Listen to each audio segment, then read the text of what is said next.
Shalom, que pasa, buenos dias, mahaloha, bonjour, aho, dankashain, namaste, assalamu alaikum. I'm learning some other ones because I welcome all, from a cowboy to a hippie. All right, you got to be able to be friends with everybody because we're all kings. Some dead, some ain't. But anyway, I want to do just have a little chat, man, talking about belief. For those that follow the philosophy of love your enemies, of Yeshua, you know what I mean? Not the religious part of it, but the philosophy, because it's more than belief. It says the devils believe and tremble, because I don't want people to perish for lack of knowledge, as it says. And just know that our Father, He's the same yesterday and today, always and forever. He don't change from 1,000 years to 1,000 years, okay? So what He said 1,000 years ago is true today with the Creator.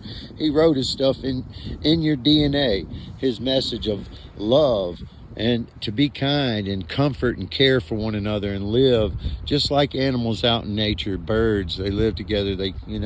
Ants, bees, fish, and that's what He wants with humans.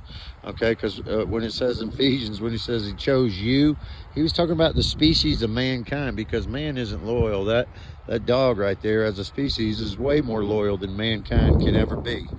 All right, but that's why He wants us to come back and dwell together in unity. It says it, and I can't tell you how many, all throughout Scripture. That's what it's about. That's the kingdom on earth as it is in heaven. Okay, if you only going to want to live with Him and your brothers and sisters in heaven and not on earth, Father, He ain't looking for that. That's a sheep.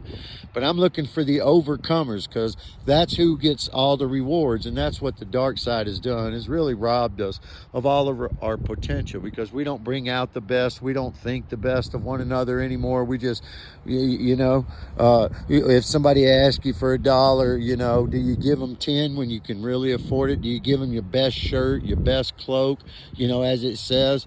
It says give them, man, and don't take no thought for your own life, but we do. All right. And when we have expectations, that's when we all get butt hurt, all right? Because listen, we're all at work. God is the Creator. He's the God of everything, the holy and unholy, those dedicated to living a good life. But He's also, it's a teaching one another, double-edged sword, always. That's why you have to entertain strangers, invite people into your home. Really, if each church, the pastors just opened up their homes, each little town like Cedar City, to 30 people, there's probably 40 churches here in town, and one person could go stay in each of the pastors' homes. No more homelessness.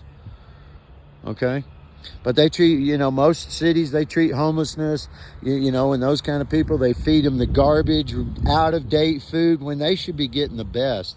Yeah, there's probably some there that's milking the system, but for the one that's not, that's really there sincerely, because they're out of money, and they just need a little hand sometimes, but we snub our nose at that. Okay, but I can assure you that each one of these people here, as the millions they all had, now they got 6 foot of space, man. You know what I mean? No matter how many properties, boats, TVs they got, there ain't none of it here. You can't take none of it with you, fam.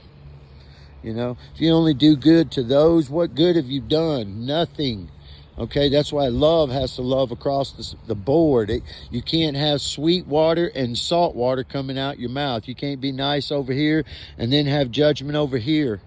You can't, I know pastors of churches that, they're toting guns now, man, and they'll blow your head off, man. The pastors. What do you think that does to the flock? It sets a standard. And then they take thought of their life, when He says don't take thought for your own life. And that's what we have to do, fam.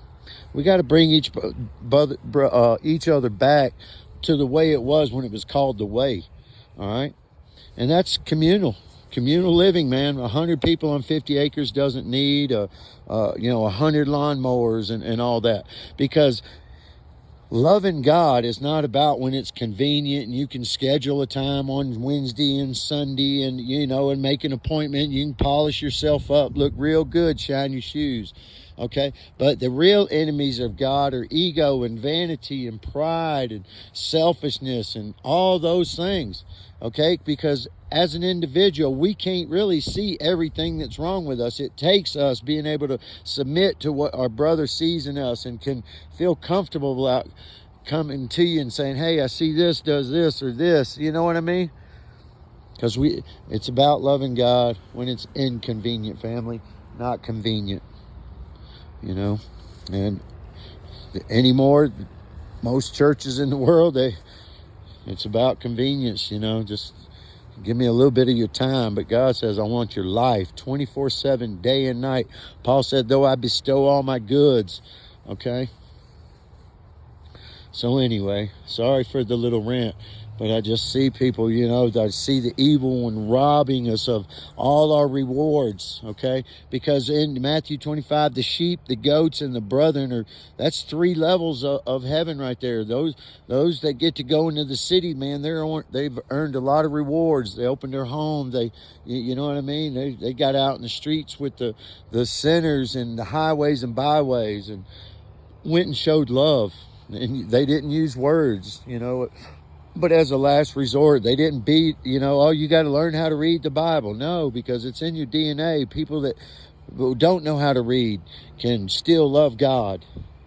Okay? Anyway, so spread love and light. Forgive somebody. Have compassion for one another. Exhort one another. All right? And hey, we need to do that because we all need encouragement.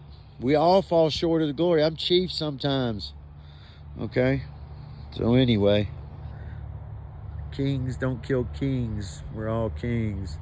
Love you, brother. Bring out the best in one another. Much love. Peace in.